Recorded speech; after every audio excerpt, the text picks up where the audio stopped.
Well, welcome everybody to this learning call on the Austrian Citizens Climate Assembly. I won't even try to pronounce it in Austrian. Someone else can do that for me, but it would be embarrassing. It's a real pleasure. We haven't done a learning call for a while, so it's a real pleasure to be with you. Reminder that you're being recorded, so if at any point you're not happy with that, just keep your camera off, and please feel free to put comments in the chat. They'll be collated, and we'll try and make sure there's an opportunity for panel members to respond. This is actually quite a complicated learning call by Knoca standards. We've actually got 7 people who are going to speak at various points, and I thought it was really important because to bring these people together, because actually there's quite a lot of interesting innovation and development in Austria. For example, there was a citizens initiative that motivated the assembly. There were use of consensus within working groups. There was active engagement of stakeholders and civil society organizations. There was a use of a digital platform, Polis, that was used to test ideas. And there was an establishment of a members association after the assembly. And I really want to explore, at least touch on all of those factors during the call. So I won't go through the 7 people who I've invited to be part of the call. And as I say, there'll be opportunities to discuss things with them in the end. I'll introduce them as they come into the call. So what I'd like to do in the first 15 minutes or so is to just understand some of the motivation and key characteristics of the assembly. So for this part of the call, I'd like to welcome Dieter Beisteiner, who is from the Ministry for Climate Action, and Ines Oman, who was the consultant employed by the ministry to lead the process. So first of all, welcome. It's a pleasure to have you both.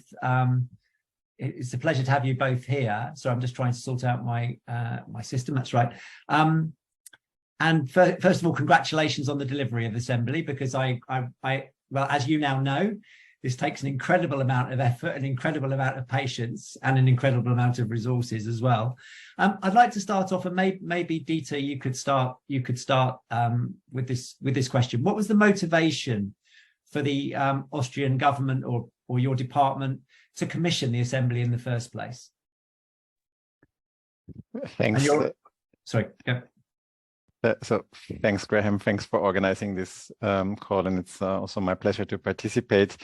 I will pronounce it once in German. It's Klimarat der Bürgerinnen und Bürger. So it's not that complicated, actually. Klimarat is how we call it. I'll get the Klimarat. Okay, I can do that. So that's everybody here knows it under the word Klimarat. Well, actually, as you said yourself, the starting point in a way was the popular petition in 2020, which received around 380,000 signatures, a bit more than that actually, and Parliament then dealt with the petition and set up a discussion process, and in March 2021 adopted a resolution, which was a rather broad resolution on all kinds of issues related to the petition. But one of the demands contained in this resolution was a request to the government to set up a climate assembly.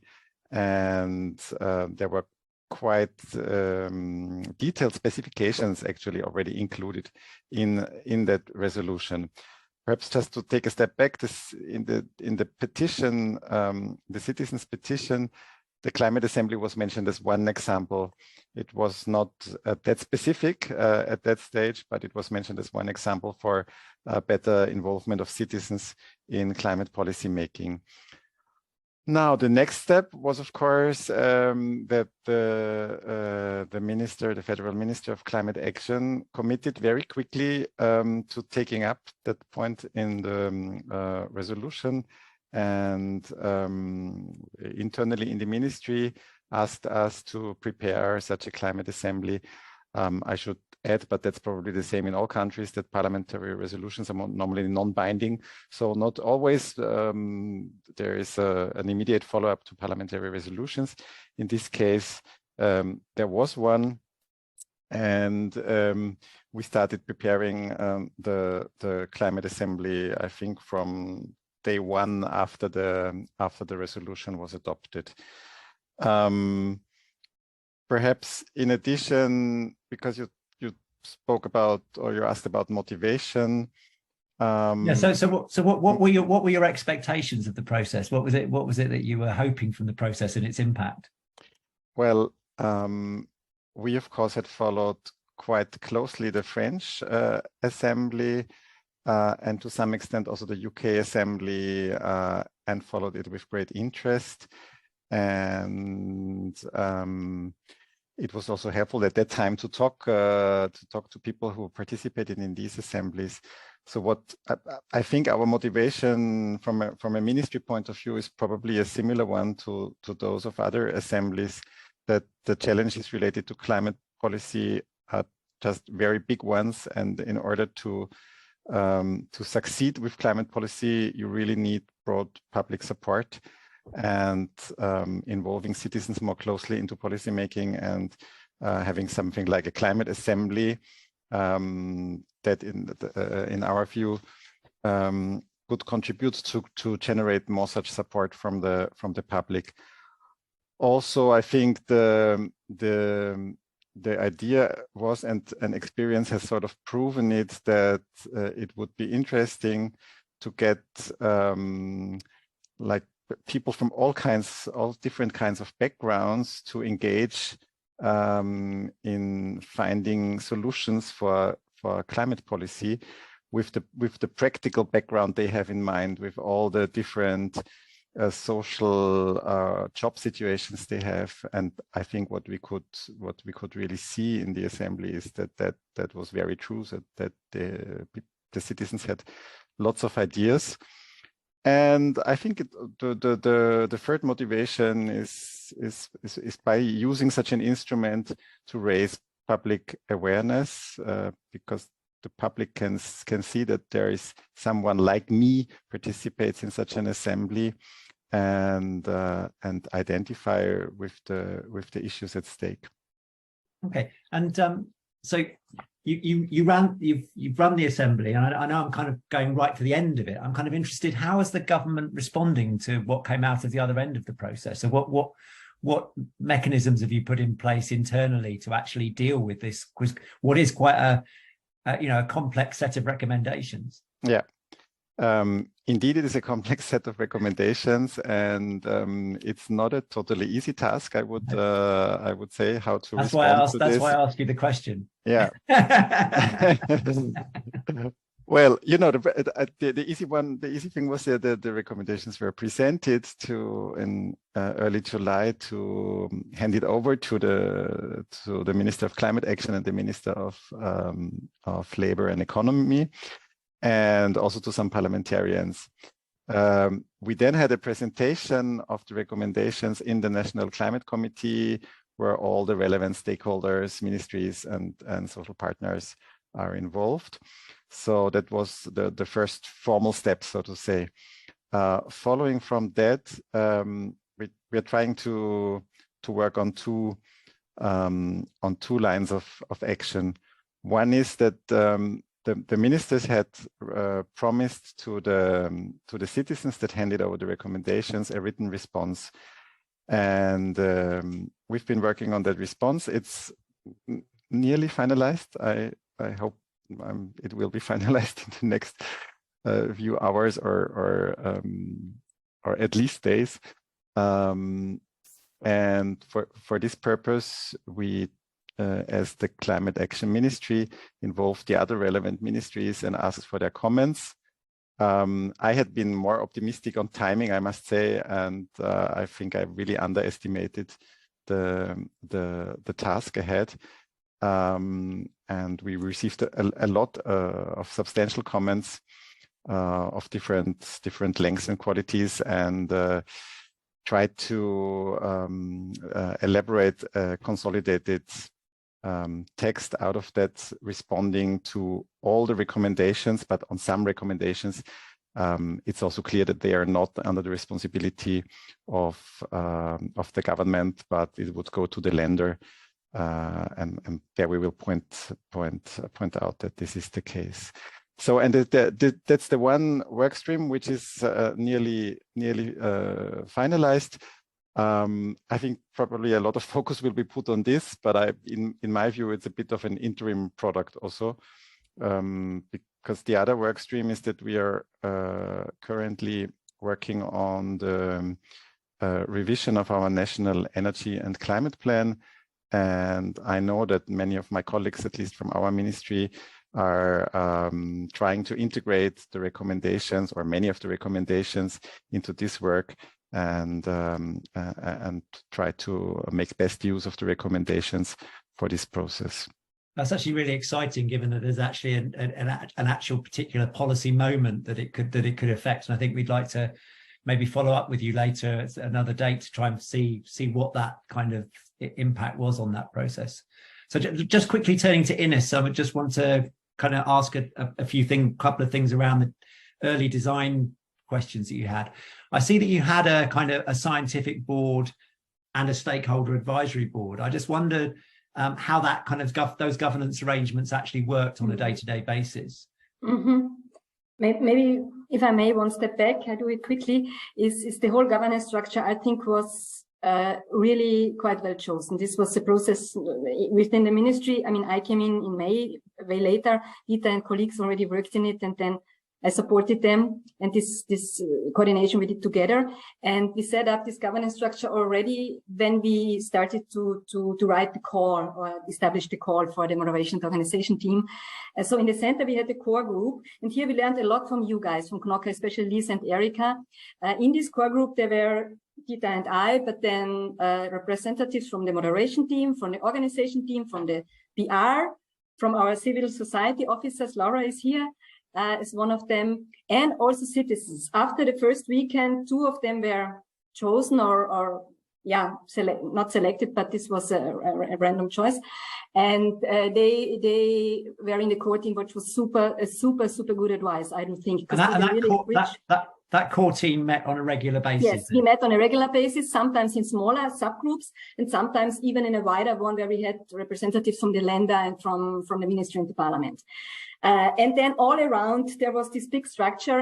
Of course, we had then we had the DPR team, the public relation team. We had opening windows. I can talk later about this, to policymakers, to the public via this policy. I think this will talked about. We had a scientific evaluation team. Patrick and Sarah are here, who will then talk about it. Karen is the representative of the moderation team. So you will get a good part of the governance today and see the different members of them, which is good. So, and now to the question you had, we had a scientific board, which was obvious to have it, because this was, as I know, in any other national assembly, and we had 2 coordinators, 2 quite known internationally renowned IPCC scientists. Say it like this: one a professor from Graz, socioeconomic background, and then the other one, Georg Kasa, already retired, natural scientific background. And they were then setting up this team, the scientific board. In the end, we had about 15 people in there from different disciplines, unis and not universities, younger, older. We also had, and this is now the day-by-day basis, when questions came up from the citizens, these 15 scientists could not answer, we would ask others to come in, either join by Zoom or come to a weekend. And the day-by-day basis was that they met regularly, at least once between each weekends, but we had subgroups depending on the action field. If it was mobility, energy, housing, consumption, there were usually 2 or 3 of them who prepared the inputs, scientific input, and who were then there at the weekends when the citizens discussed these topics to really give advice, not in form of recommendations, but answers to questions and leverage points that could really make a difference. And in the end, I would say, if I may, this was a super cool learning process because they really met maybe on these levels, but then on the same level. And Austria is a very scientific skeptical country, a science skeptical country. And I think within our citizens, this changed for sure. So this was a really good kind of exchange, very intense. But worked well, I think so. And the stakeholder board, this was maybe a bit more innovative. We decided to ask 11 organizations to present one person to be in a stakeholder board. These were umbrella organizations from social and environmental areas, the Klimavolksbegehren, the initiative that started the petition, plus chambers, the economic chamber of labor, trade union, and the Federation of Austrian Industries. And they met on a regular basis between each weekend. And their role was mainly to get the information we got them, discuss it with them, reflect, and that they would bring the message over to their member organizations or to their members, which worked more or less well, depending on which stakeholder it was.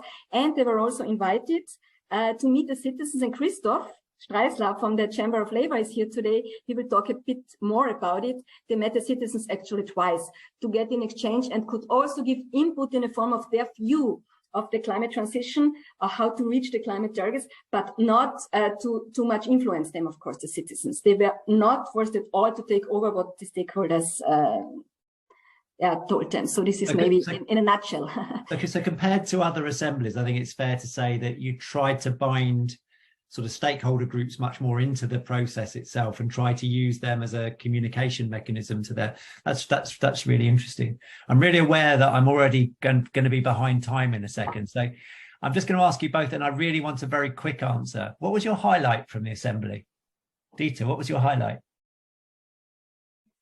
Well, my highlight was actually the handing over of recommendations and the way the citizens presented that it was really great to see how empowered they were at the end.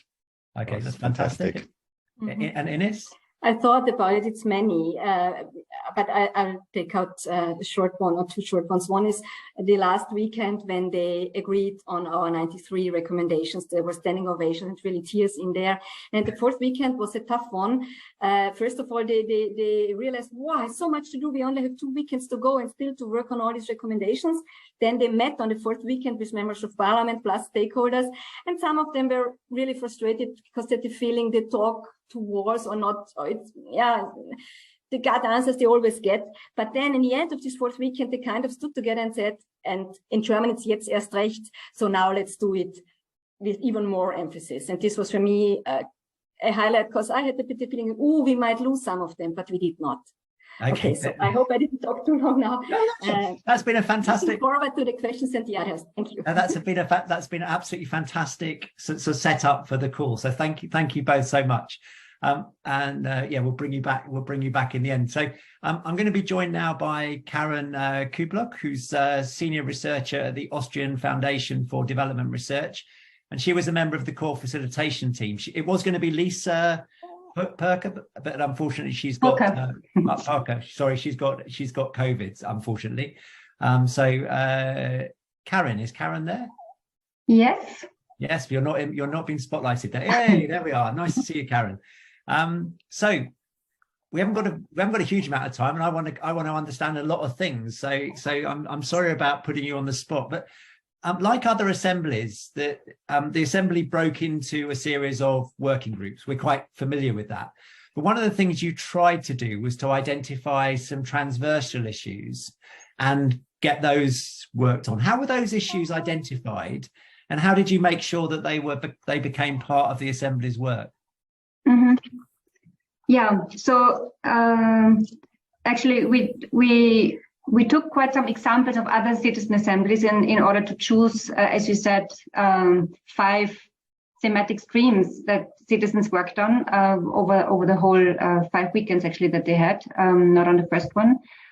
And we had 2 topics that we were saying at the beginning they were going to be transversal issues, which was social equity and international how do we call it? International cooperation, international solidarity somehow. And actually, we at the beginning we said there were transversal issues. We're going to have them in all our working groups, and we're going to consider the social equity issues, or how will be the distributional effect of the measures that we develop, and how is the effect on international development on other countries. But at the end, actually, we saw that they were not considered enough, those two issues. So people concentrated so much on the different recommendations, what they heard. I mean, they had really to kind of work a lot on what they heard from the scientists, and how they kind of condensate all this into specific recommendations, that at the end we had the feeling that these two aspects fell a little bit short. So we decided on the 5th weekend that we have proper working groups on those two topics, and then we chose other topics actually that the scientific council recommended also, and they kind of read all the recommendations, and they kind of also recommended to take up some other issues that we hadn't really discussed so much in detail. So we had besides social balance, as we called it, and global responsibility, we also had the topic of sufficiency, because this is also some people had the feeling that the topic of sufficiency wasn't discussed enough. One additional topic was how to accelerate implementation, because there was a feeling that everything is too slow, basically. And another topic was subsidies that are harmful to the climate. So there were some, actually in total 7 additional issues that were kind of identified as important, and we had proper working groups on those issues. And the good thing was that people mixed up again. So because the citizens got quite specialized in their topics, as also happened in other citizen assemblies. But then on this 50 weekend, they mixed up and could go to the working group that was most interesting to them and develop new recommendations, basically, so on those topics. So one of the sort of criticisms of climate assemblies is that they tend to be sort of policy focused, particular sectors, and because of the way that they're designed. So your attempt was to try and create a way of trying to bring those sort of, if you like, broader issues that actually cut across those issues. Exactly, they cut across to break it up a little bit and to kind of address the issues that we hadn't really been addressed in those thematic working groups. So that makes a lot of sense. I think the time was a bit short actually for this, because we only had one afternoon to address very complicated issues, but we had the scientific council who was really active also, and we had, as Ines already said, there was a really, really good cooperation between the scientists and the moderation team and the citizens. They really, really started to work together. And so this was on the 5th weekend. Everybody was there. Everybody was helping and trying to get out the best. I'll just ask you about that, actually, because that was going to be another question I wanted to ask you. Was that a difficult relationship to manage, that kind of, between everyday citizens and experts, or and these kind of like scientific experts? And how did you create the environment within which they did actually collaborate well? Actually, it was quite a difficult process at the beginning, because there was kind of a learning process of how do the scientists have to communicate in order to be understood by citizens, and also to recognize the role of moderation, so that we have a kind of a translation role. So the first weekend was a bit difficult because we tried to get the slides beforehand, and we said, please, the slides should be in German and no English slides, and it was almost not possible to have to get this. And then kind of a learning process started. And when I think back of the Citizen Assembly, because I was part of the coordination team with the Scientific Council, a kind of a common learning process started, how to present things that they can really be understood by citizens. And what we started to do, and I think this is something really other people could maybe also adopt and learn from us, is we did trial presentations. So the scientists had to present their talks for the facilitation team. So we were like 12, 15 people, or with the assistants, about, 20 people sometimes. And they presented what they were going to present in the Citizen Assembly to us first, and then we gave them feedback, what we didn't understand, what they could make better. And for them, it was a good way to try out what works actually. And for us, the facilitators, it was good because we already knew what was coming, and for us, it was thematic preparation. So this really worked out great, and this really enhanced the common understanding of the scientists and the moderation team. And at the end, we were really one team. So we had common checkouts and check-ins at the end. So it really changed. This relationship really changed over the 6 weekends. I think that's really interesting. There was a couple of the online assemblies have said how much they valued being able to check people's videos beforehand, so in a sense you're doing the same thing live. That's really interesting.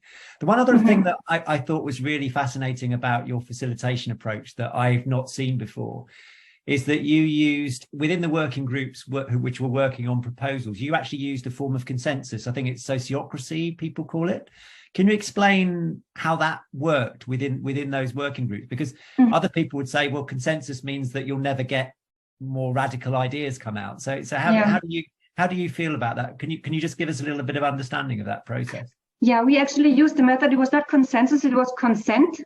So which means that people agree and that they don't have a serious concern in the working groups against something. So what we actually succeeded in doing, we succeeded in having quite a lot of trust and an atmosphere where the citizens really in the working groups, they developed the recommendation and they had, like in the smaller working groups, they had to agree on all the recommendations. So in the small working groups, there had to be a consensus about the recommendations. If there was a serious objection, then the recommendation wouldn't pass to the plenary. So we had first, the recommendations had to be decided within the thematic working groups, and then they went to the plenary. So this was already quite a stepping stone to come from the working groups to the plenary, but it worked quite well, actually, because the citizens learned over the 6 weekends how to discuss, how to form a consensus, and also how to voice concern. So I facilitated the working group on production and consumption. And sometimes there was really a recommendation and there was one person who had a concern. He said, I cannot agree to this because I have this and that concern. And then the whole group sat together and said, okay, what can we do to address your concern? How can we improve the recommendation so you also can agree to it? So this was some of my highlights, actually, to see how they learned to discuss and to improve recommendations together. But I mean, this consensus method in the working groups has also a downside because some radical measures didn't pass because of some objections. For instance, the speed limit of 100 instead of 140, 100 and at highways didn't pass because of like 1 or 2 objections in a working group. But also to eat less meat was a very difficult topic. So there were some radical topics that didn't pass. So I wouldn't be completely only positive. We really would have to think about some of the recommendations or how of the methods. So this was a consensus. And then in the plenary, there was a method that people couldn't have more than, when there was more than 10 objections to recommendations, it was again delegated to another working group who tried to integrate the concerns of those people who couldn't agree. So most of, I think, I don't know, 95% of all recommendations really passed the plenary, or actually almost all, but some had some concerns, and we also documented those concerns. So we had a consensus method in the thematic working groups because people had been really working together for a lot of time. But then we had a consent method in the plenary. And this really worked well because there was a lot of trust that had been created. Yeah, I think what you're pointing to, this idea that, that makes people think about much more about the perspectives of people who aren't happy or is really interesting.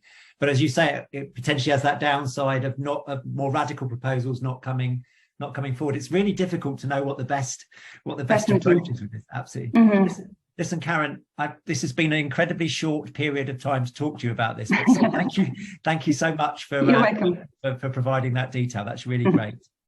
So what I told you this was going to be a whistle-stop tour across the Austrian Assembly, and so we're going to be joined by 2 other people now who actually were much more involved in relation to stakeholders, civil society, and the broader public. And I'm going to be joined by Laura Grossman, who's the Civil Society Engagement Officer. And this is the first time I think that an assembly has actually commissioned people to do this kind of work by the European Climate Foundation, I believe. And also Christoph Streisler, who's from the Chamber of Labour, who was actually mentioned earlier. Both of these 2 have been mentioned earlier. their colleagues have already given them a bit of a run in. So Christoph, I'm going to start with you because you're actually quite an unusual person to have on a Climate Assemblies call. You know, nothing personal, but you know, you're coming from a chamber of labour, so the Chamber of Labour, so from a stakeholder organisation, and you were involved quite closely within the process. I'm kind of interested, what kind of role did you have, and how did it work? Yeah, thank you very much for the invitation. I couldn't judge that it was unusual that I am involved in that process because it's my first time to be involved in such a process. But working in the Chamber of Labour, which is one of the social partners in Austria, means we are used to being involved in the policymaking process. And so we were very satisfied that we were invited to participate in the stakeholder board to the Climate Council. As Dieter Beinsteiner already told you, the whole process was initiated by a parliamentary resolution, and it was, but there the stakeholder board was not mentioned. So it was the decision of the ministry and of the steering committee to establish such a board.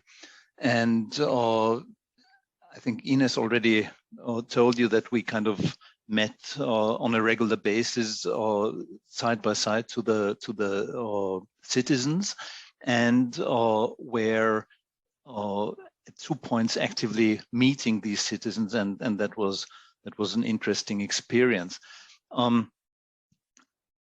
Ines said that one of the expectations to the stakeholders was that we would use the input coming from the citizens to spread that in our organizations.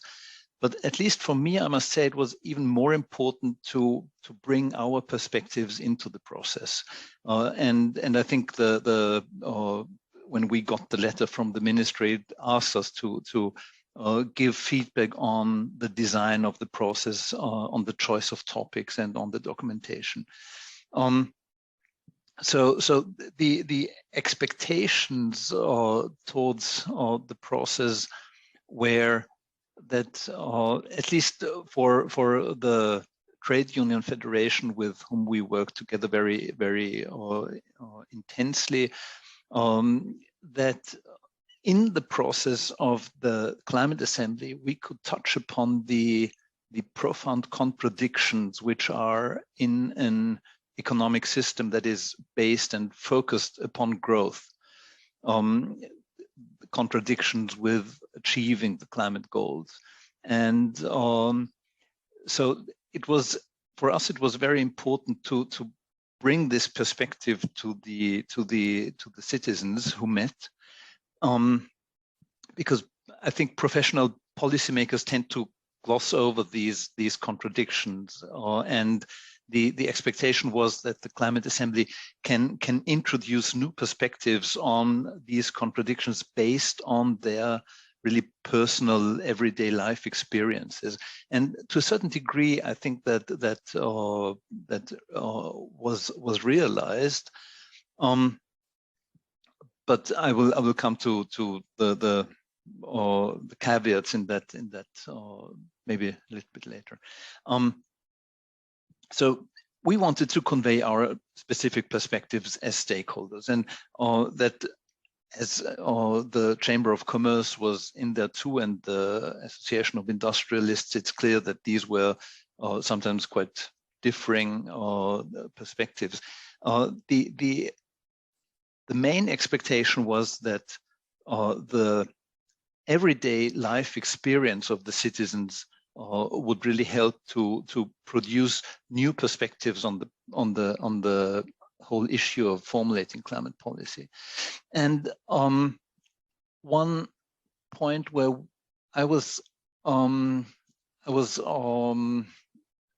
say disappointed, but where I thought that this was leading into a kind of trodden path was the selection of the topics about which the citizens were asked to discuss. So kind of, now please discuss the issue of food and agriculture. I think we could have achieved even more if the perspective of citizens, which is rather focused towards the outcome, instead of being focused towards the instruments, which is the perspective of policymakers, would have been brought to the fore. But still, I have the impression that citizens really learned a lot, and the Citizen Assembly really is a way of kind of breaking up kind of bubble discussions. And for me, that was one of the most impressive experiences in that process, that to see how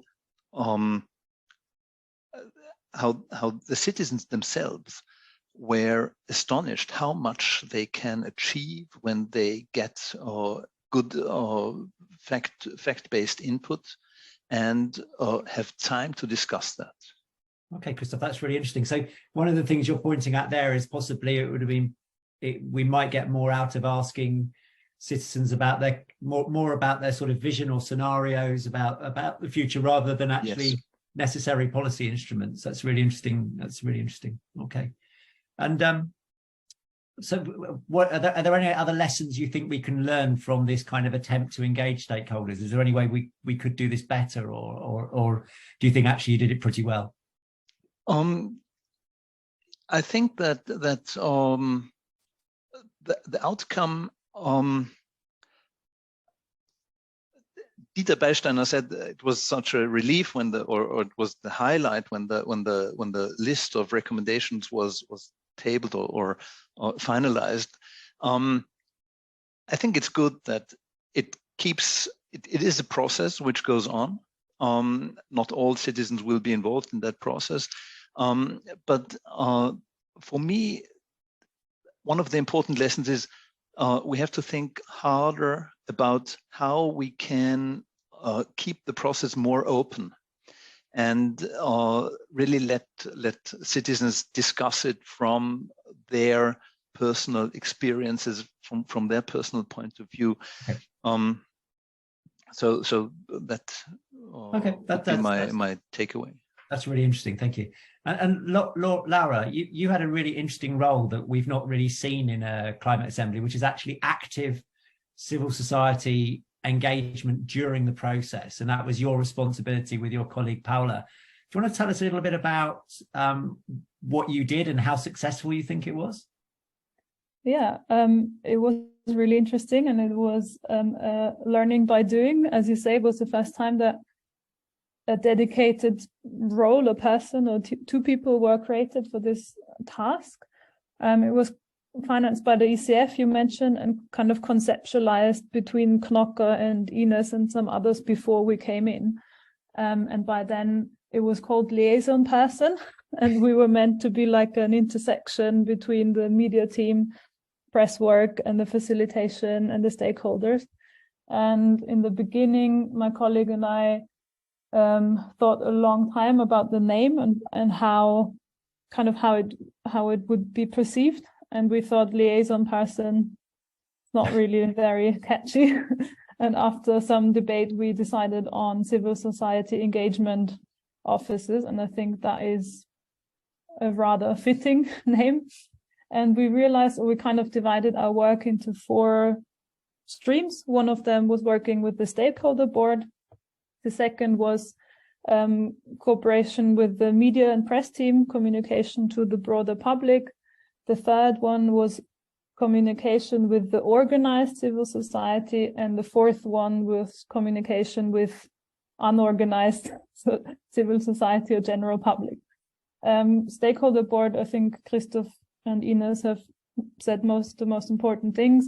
I would emphasize what Christoph just said about bringing input to the assembly, and how critical the members kind of perceived it. So it was very clear that by the time they'd been very aware of how climate change is happening and what narratives are out there, and they really read the input papers and were like, okay, this sounds really interesting, we haven't thought about it, or ooh, this sounds a little bit like it's too greenwashy-y. So they were like, they weren't naive about it. And what was really striking, especially, was the visit of the person from the Council of People with Disabilities in Austria.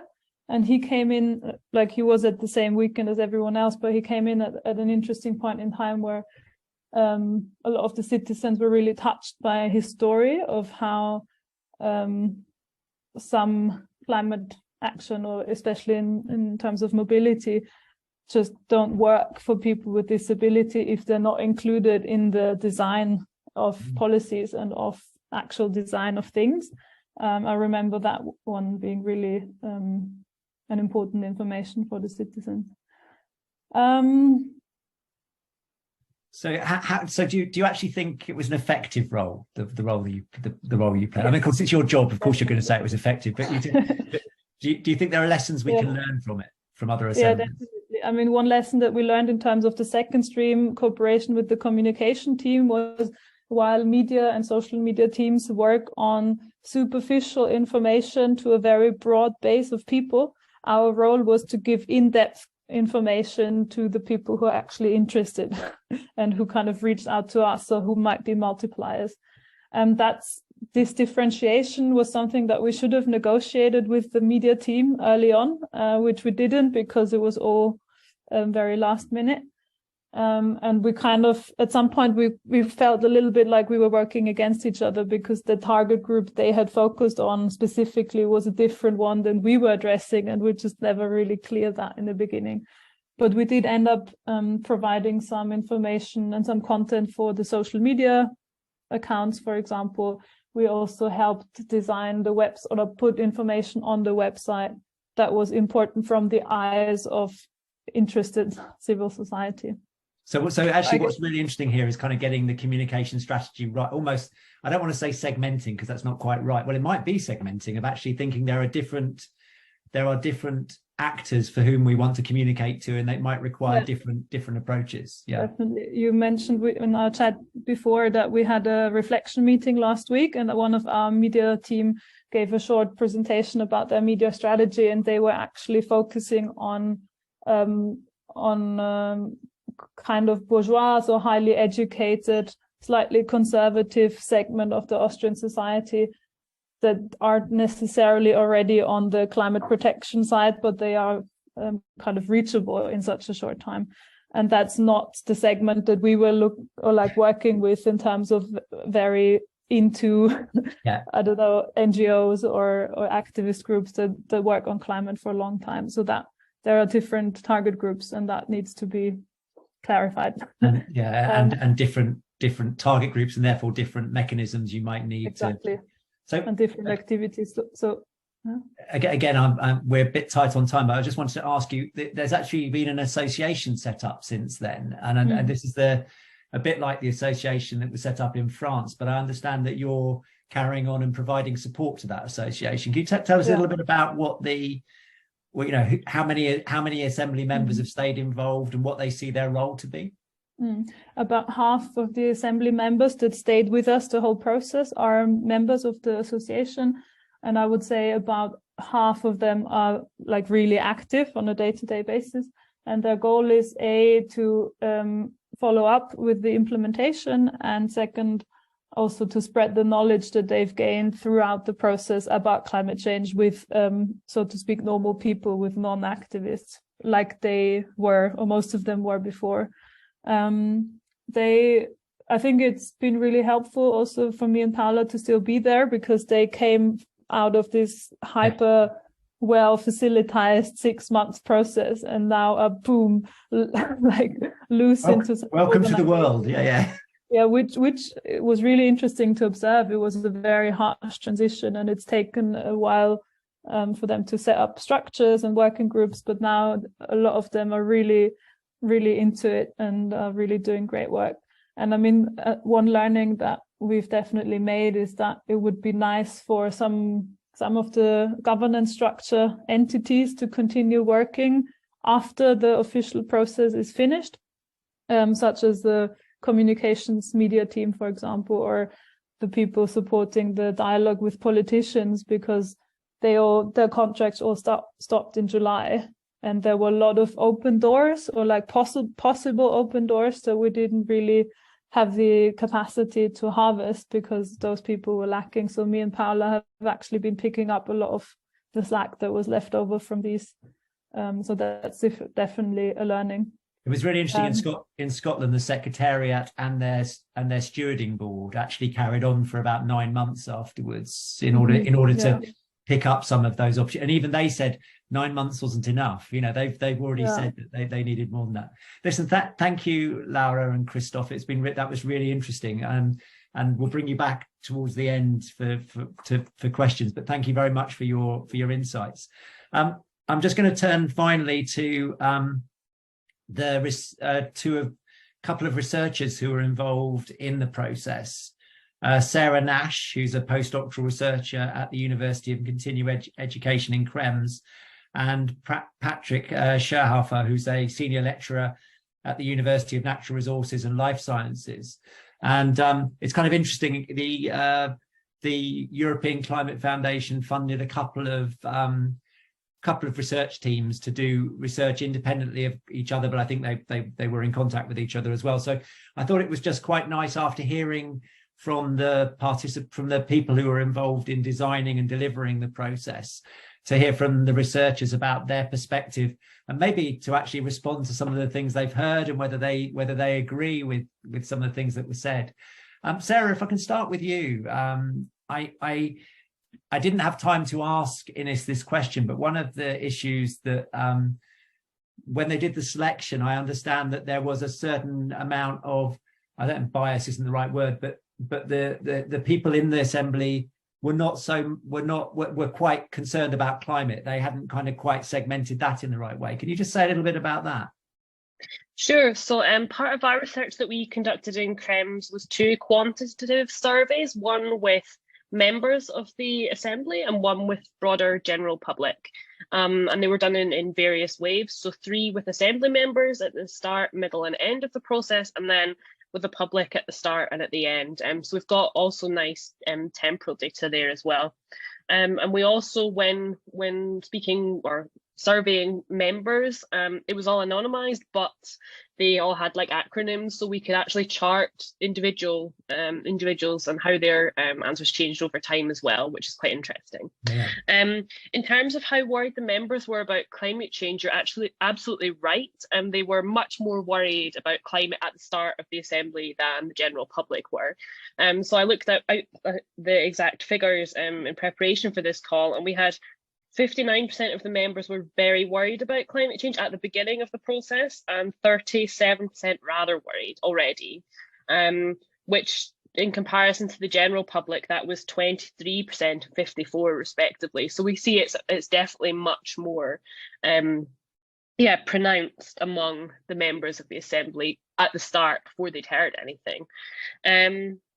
One thing that was quite interesting for us and that we didn't expect is that the members became less worried about climate over the course of the Assembly, although they reported that their knowledge had increased. So their self-reporting on knowledge said, 39% of them said that they became more knowledgeable throughout the process, yet they also became less worried. We explained this through some interviews that a colleague did, where she said actually they found that working together and being able to reach consensus on so many recommendations gave them kind of a reassurance that something is still to be done about climate change.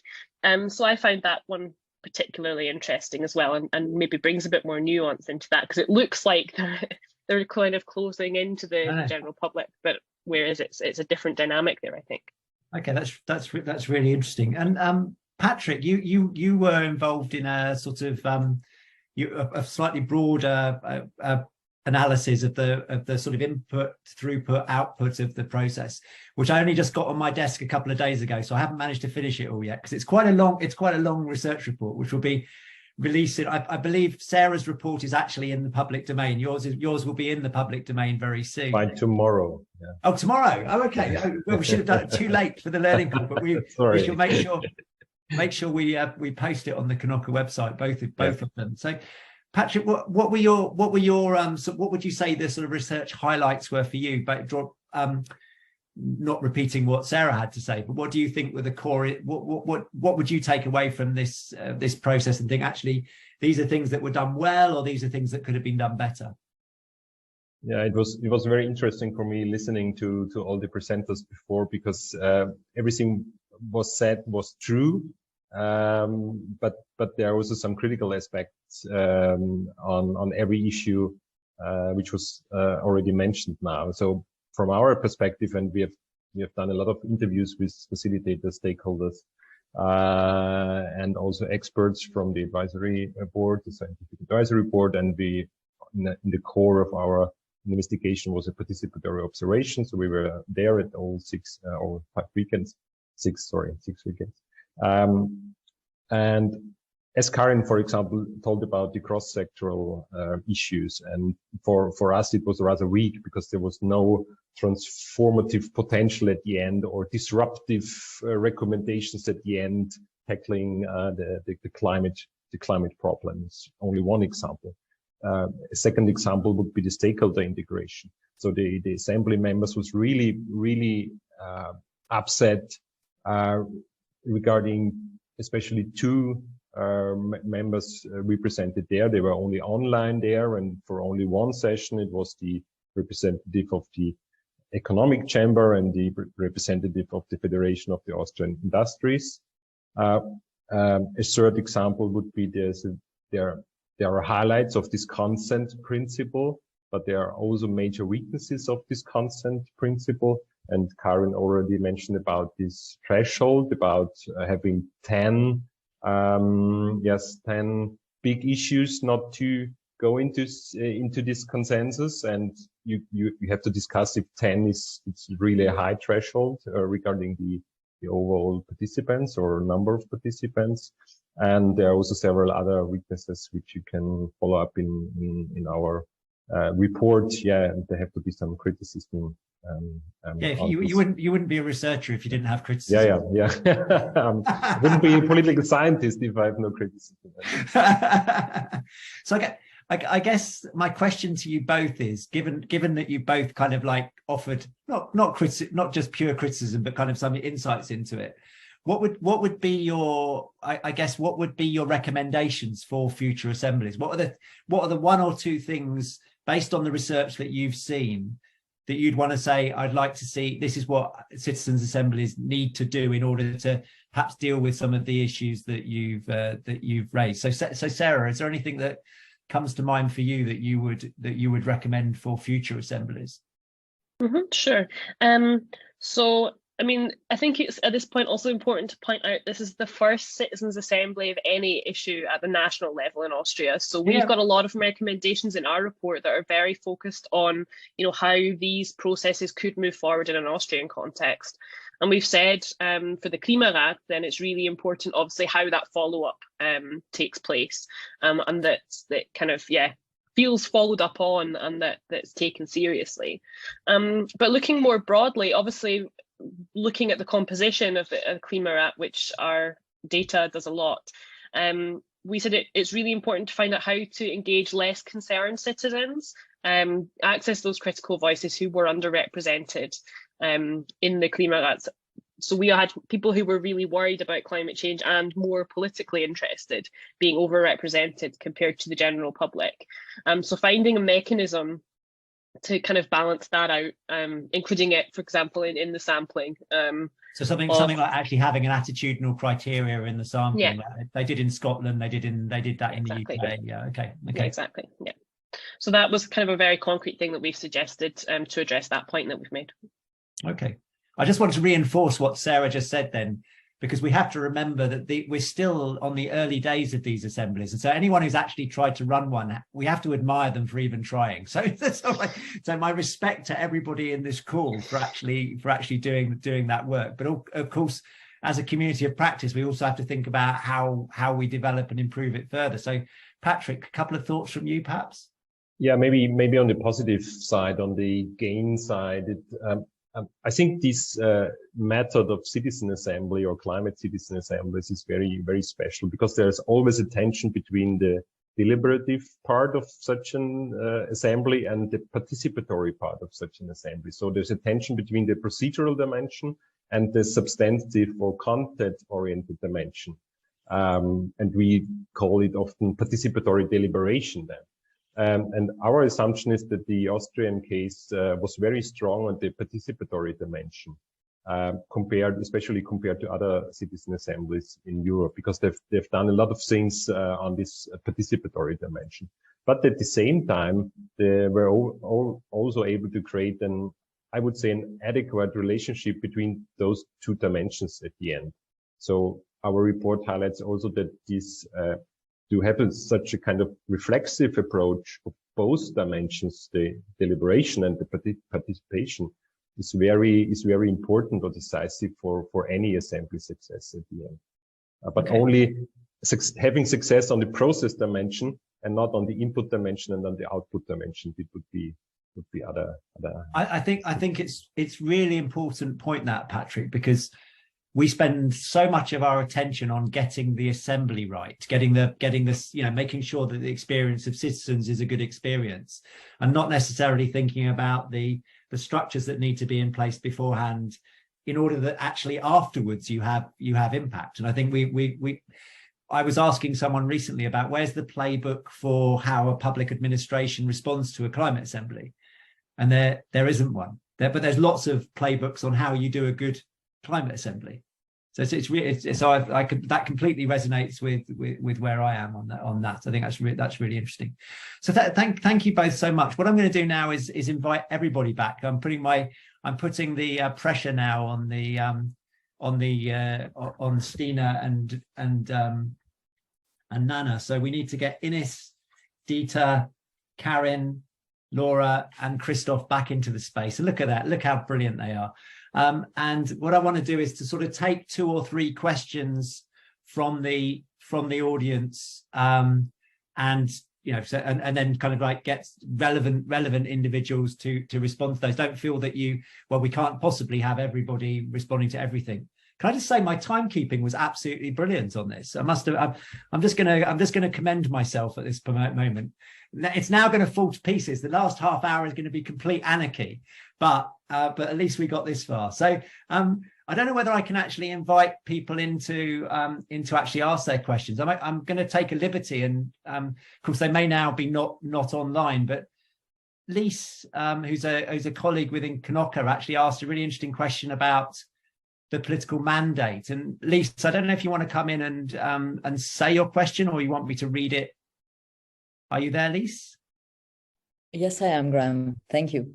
Thank you, and thanks to all the participants. Super interesting presentations. My question was, and it's been the case of most assemblies, that somehow they find their political mandate to come from Parliament, from a resolution asking the government to act. That was the case in Spain. It's been the case in other places. But I'm wondering how much is it enough for the Assembly to have a strong mandate, not in the sense of remit, but mandate for action, and what are the expectations of the political ecosystem? I also know that in the situation of a coalition government, it's quite important to get all the groups from that coalition to support this initiative. So I just wanted some elements on the assessments some can have and can voice here, and also how do you try to reinforce that kind of mandate during the process? I understand that the role played by the stakeholders, liaison officers, was quite important in that regard, but what else can be done? Thanks. Okay, that's great. Thank you, Lise. And János, do you want to come in and explain the question you had? I think it was in relation to the civil society organisations, the comment that was made. Yeah, sure. Thanks, Graham. Hi to everyone. So I'm definitely I'm always interested in the role that civil society plays in these processes, and often, because one of the assumptions of climate assemblies, or maybe the hopes of some, was that through citizens assemblies you can kind of limit the power of special interests in climate policy making. So that's what some hope for. And yeah, I'm very much interested then in whether people from the government, for example, now think that this Klimarat made a difference in the role that civil society plays in policy making. Okay. And there was a question from Louise. I don't know, Louise, whether you want to actually ask your question about the participatory dimension that Patrick raised. I think you weren't quite sure what he was talking about. Is that right? Yes, and I think it's the main thing is what was the role exactly of the stakeholders' participation in this process. And okay. I also have a question for Christoph, because it was interesting what he was saying about how to give a deeper dimension, how the topics were defined and the effect of that in the deliberation process. Maybe you can talk a little bit more about that. Okay, that's great. Thank you. Actually, your question about topics defined, someone else asked that question as well. So actually, we've got a broad range of questions here. The first one is about mandate, and I don't know whether I can ask Dieter this because you're a public official or not, but but others may want to respond as well. Do you have a view about the strength of the mandate that the Assembly had, and whether or not that could have been, there are ways that could have been strengthened at all? Or do you want me to pass that on to somebody else? No, I think I can say a few words on this. I mean, the amendment could always be stronger. I think we have seen in other countries, like in France, probably a stronger political commitment in that case, from the president, but I'm not sure there were other problems involved in that case because expectations were so high. In our case, we did not have this kind of strong mandate, but what we had also within the government was that the Climate Assembly was included in the National Recovery and Resilience Plan sent to Brussels as one of the reform measures. So that gave it a formal government backing also. But the question was if the mandate was strong enough to really integrate the Assembly into the system. And I think Ines already said that the mandate was not strong enough for that. And I think I would agree with that in principle. What happened during the process was that the Assembly was quite quickly associated with the Minister of Climate Action, especially at the beginning of the process. So there was some reluctance, I think, from other political players to support the Assembly, and even some of rather important political players publicly made statements against the Assembly, which made the whole process a bit difficult. How could we reinforce the impact of the Assembly? I think what was in a way successful in the process was that for each and every weekend, politicians, at least from regional levels, were invited, and politicians not only from the Green Party, from which the Minister of Climate Action comes from. So there at least on regional level and also on local level, we saw a lot of support from mayors. You could see a much stronger support and less concerns from an ideological point of view. And perhaps just to finish this, I mean, we've had this discussion in our reflection last week, but there seems to be a sort of concern with parliamentarians that this kind of exercise would sort of put into question their own role, and that's probably an issue of communication, because the Assemblies was never mandated to make decisions, but really to make recommendations. Yeah, it's been very interesting looking at a couple of the Irish case where the Parliament had a very specific role in actually having a committee afterwards that looked at what came out of it. And I know that if they run one in the Netherlands, they're thinking of potentially having a committee after the government responds. And I think trying to figure out how you tie Parliament into these processes is probably really important. Ines, you wanted to comment on this one. Add maybe a few sentences to what Dieter said. I agree fully with what he said, and maybe also to the stakeholder question. I try to give an answer. Questions on the stakeholder board. So we had Karin organized it last week, a meeting, and many of us have been there. About 50 people who were involved in the whole Klimarat process, to think about or reflect now with a bit of a distance on the Klimarat and what we want to do now, maybe to use this door that has been open to go through. And some ideas came already up where moderators, people from the scientific board, but also from our evaluation team. And so we're thinking about how we can use this moment now with the feedback of the government to create more awareness with political members of the parliament or other politicians. So there is a group who on a voluntary basis among us plus the citizens try to get into the door of politicians, as Dieter said, which is easier on the regional or federal states level.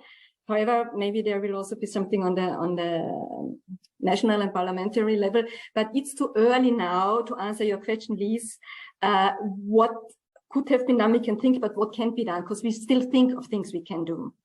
And any idea or advice that comes up, I think is highly appreciated. And I'm pretty sure that especially in the federal states, discussions will come up with members of the federal states parliaments. Then also the National Climate Committee Dieter mentioned is a group that meets regularly, and they got this information. I think it will work in their groups and so on, which is, I think, quite important. For the two questions to the stakeholders, I'm sure Christoph can say from his point of view, as one member of the stakeholder board, I was the coordinator of the stakeholder board, so my view is a bit different one. What did they learn? We had a final meeting with them in July after the results were handed over to the parliament and to the government. And asked them for feedback. And from many of them, we heard, and I hope it's true what they said, that they really found the process really interesting and learned from the process how engagement of affected persons, of citizens or other groups can work. And how, what we always had as a thesis in mind, how far, so to say, the citizens are in accepting not so nice policy measures if they understand why they are important and they were part of creating them. And I hope that some of our stakeholders take this over and do not similar processes, but also not deliberation, but participatory processes.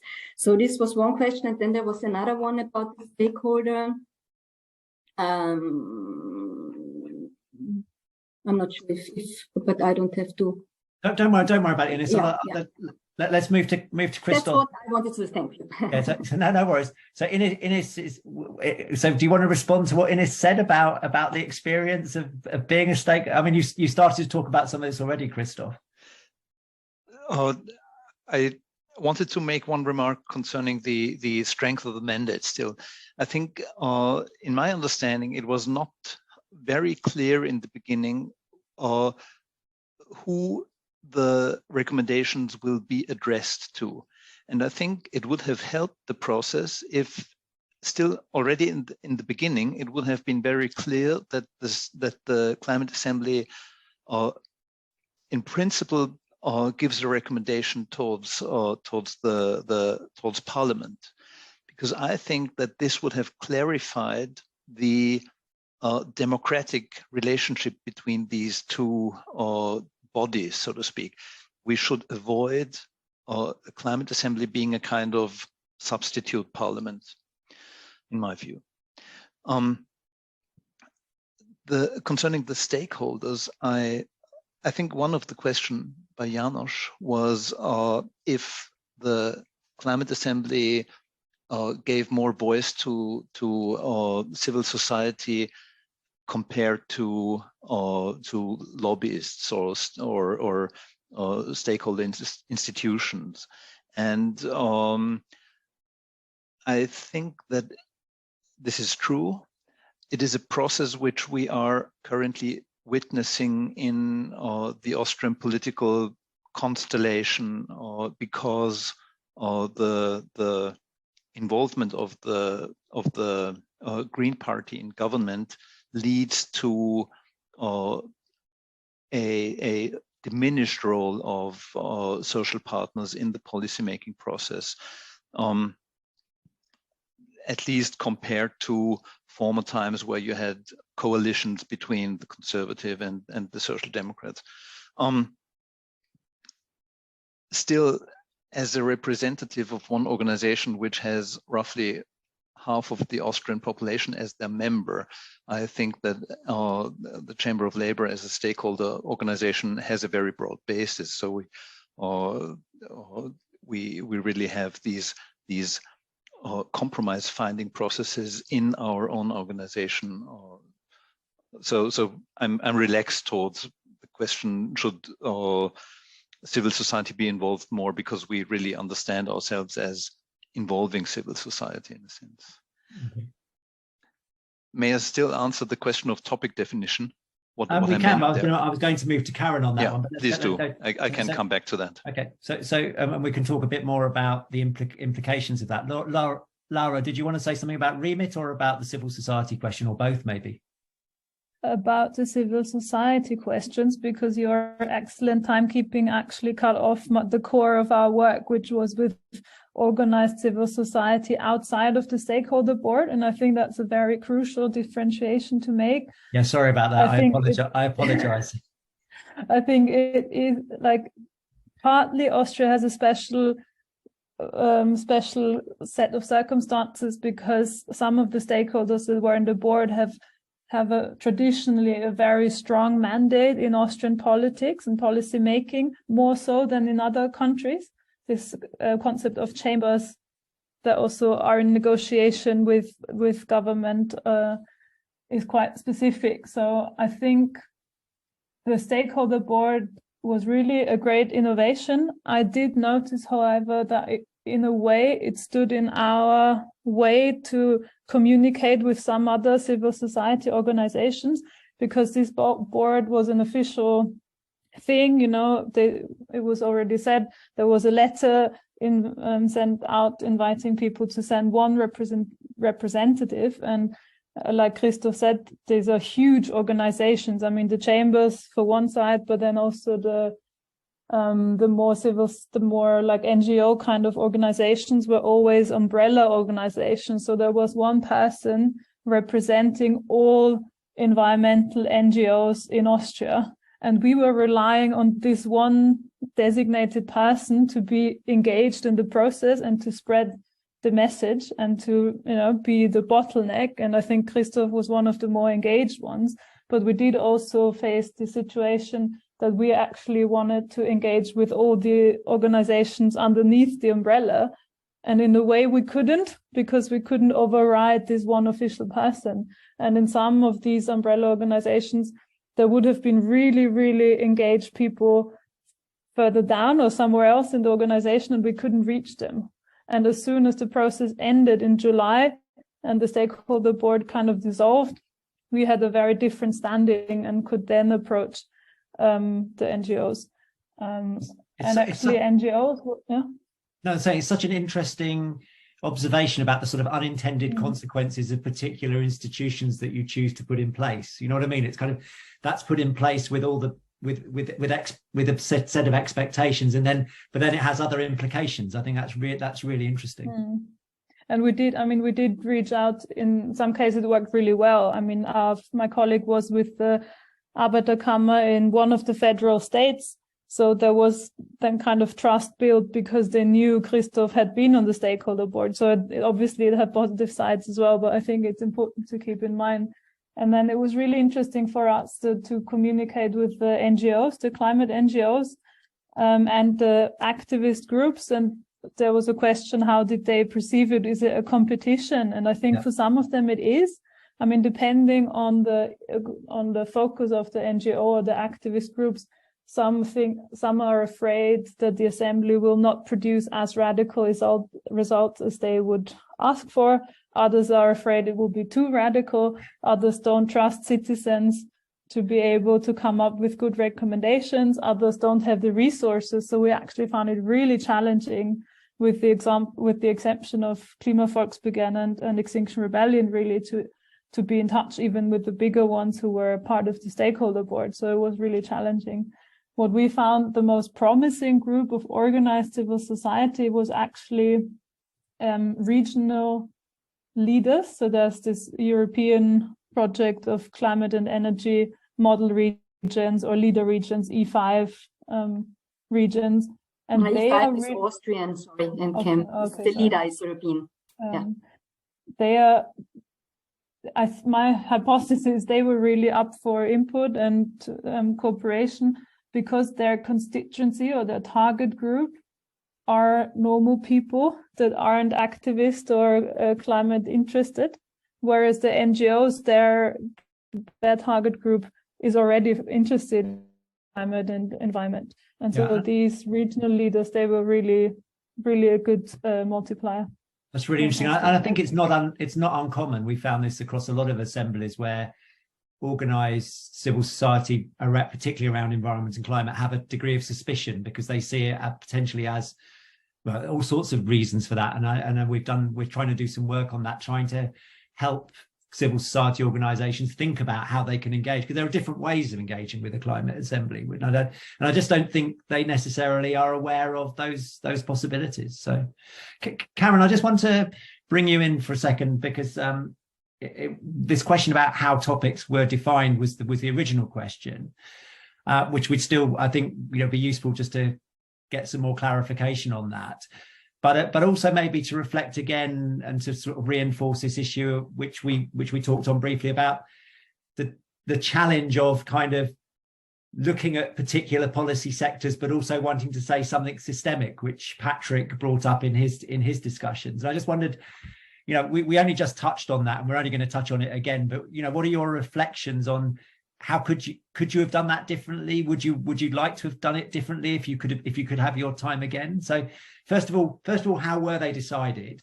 And then would you wish that you'd organized it slightly differently?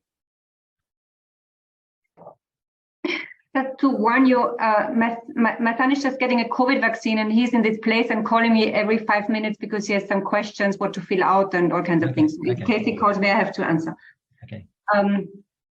So actually, the aim of the Climate Assembly was to propose to elaborate recommendations how to reduce emissions, how Austria can reduce emissions.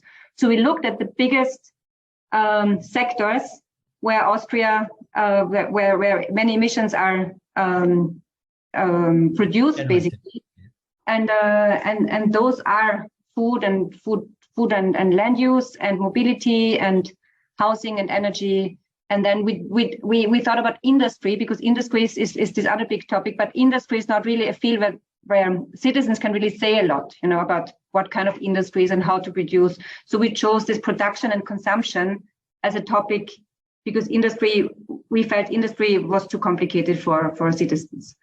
And that's how we chose basically the topics. So the sectors that emit the most greenhouse gases, basically.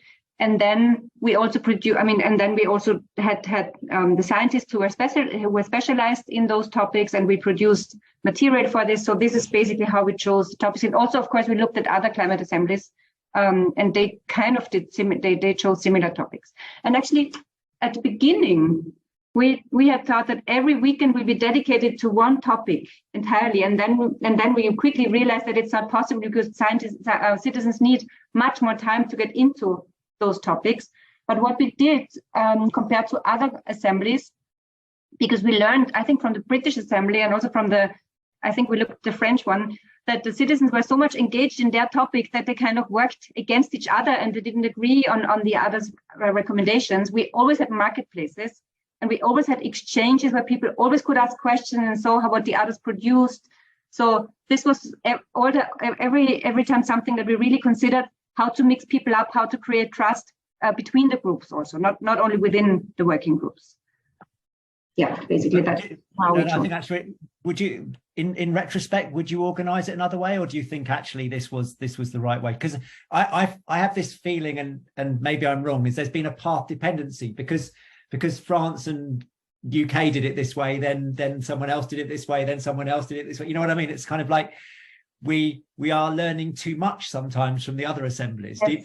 Do you think in retrospect it would have been interesting to mix it up a bit differently? Yeah, I think in retrospect, one critical issue was we had so little time to prepare the Citizen Assembly, because there was so little time before. We learned at the beginning of October that we have won the project as a team, and then in theory at the end of November we should have had organized the first meeting. So we had so little time to really discuss, Crazy.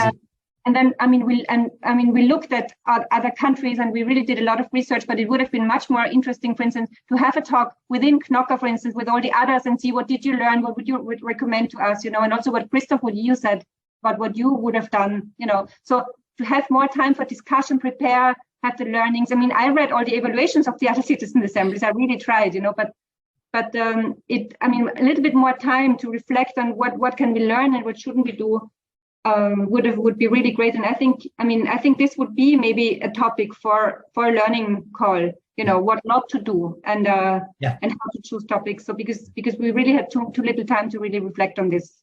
I really hope. I don't think any of you have taken this way. I hope you don't think the questions that I've been raising have been criticisms. Because I really appreciate the kind of the time scale in which this was put together and how enormous a project this was. It's really just trying to find out where those areas are that Knoca needs to do more work. Patrick, you had a comment, and Sarah, I was going to give you a last word if you wanted to make a comment. So Patrick. Just to be very short, this sectoral approach you discussed is clearly in compliance with the mandate of the Austrian Citizens Assembly.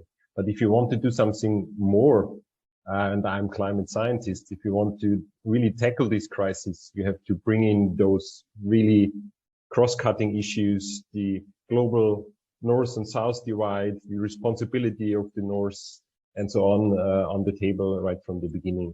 And then it would be a completely different citizen assembly.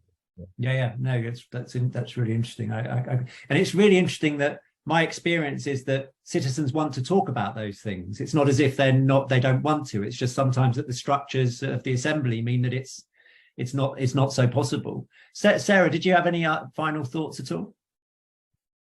I guess I just thought I would maybe let the members through our interview speak at the end. And they all really were just so satisfied with their experiences with the Klimarat. I think that's really important to emphasize with the moderation, with the format, and surprised themselves in how much they engaged with it. So we had participants saying, I never thought I'd be that interested, or I never thought I'd be passionate about this topic. So I think that's really interesting, and that I think we all have a lot more work to do, including in the evaluation now, although our job is technically finished. But because I think for lots of them, the most relevant part is the follow-up, right? What happens with their recommendations and not just seeing them on a shelf. So I'd like to, see that going forward as well, not just for their perspective of wanting to see that happen, but also from our scientific perspective of wanting to know then what happens in that kind of black box now. So Dieter, no pressure on you now. So I think one of the things about this is that we do these calls quite close to the assembly finishing, and of course, actually, we're not going to know in terms of how much impact this has had on Austrian policy, on broader political discourse for more months and years to come. And I think it's going to be important bringing some of you back into this space, particularly this issue of follow-up. And it's something that Knoca really wants to spend more time on, thinking about how we embed these processes within the work of public administrations, because they're so unfamiliar with these things. This is a really unusual thing to do, and we really need to remember that. So listen, we're coming towards the end of time. Sarah, Patrick, Laura, Christoph, Ines, Karen. Dieter's got his hand up. Dieter, you might get a final word. This has to be very quick. Yes, it will be very quick, but I just wanted to say it's not completely true, because I must say, especially within the administration, the reception of the results has been extremely good, and right. People in all the ministries, I got so much feedback, and they started working on that with a lot of enthusiasm. So it's not that complicated for administrations to take up such processes. Oh, Dieter, that's a real teaser, and I'm really we're going to have to create another space for you to talk some more about that. And I really look forward to the official response and hearing from you all about the response of the members and the response of broader stakeholders and civil society to that work. So, but for tonight, I'd like to say thank you to all of you. This has been a really fascinating opportunity. Ines, I'm going to have to say no, I can't take it this time. The film, there's a link to 40 minutes film with English subtitles. It's in the chat, and this is wonderful, really, guys. Oh, okay, Martin yes. is here from the film team, that's all. No, we'll absolutely share that. That's please watch it, really. That's really fantastic. Thank you. So that's in there now. We'll say, I'll make sure that Stina saves the chat and that we actually distribute that as well. So I'd really like to thank the panelists for being so open and in terms of their responses, and for the comments and the responses in the chat, and for the questions, etc. Thank you so much for coming and spending some time with us. I think that was a really interesting learning call, and congratulations to everyone involved in the process, although it hasn't finished yet, as I said to Dieter. All right, take care, everybody. Bye-bye.